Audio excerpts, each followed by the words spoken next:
Dolo ang tabu shooting ni bagai thang tongo ani team rok tini phaimaliya watini bagai khana phaibene hini jotono sabo hingke ang tabu norong no thangai phonoknai shooting rok bomtei tei location rok bomtei naitong tino rawani video ni tei norong no phonogoi thangnai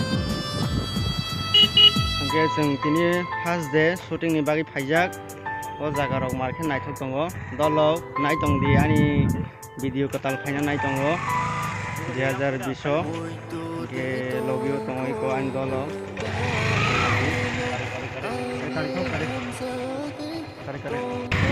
ini first day shooting jeng akan laijak shooting ni bagai naitong di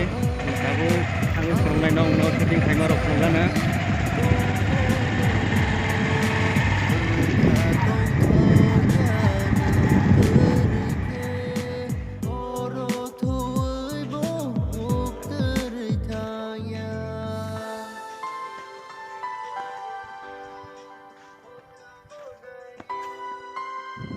Imbal buman mulia jeng tini malik buino barari rehoro nahana thangmase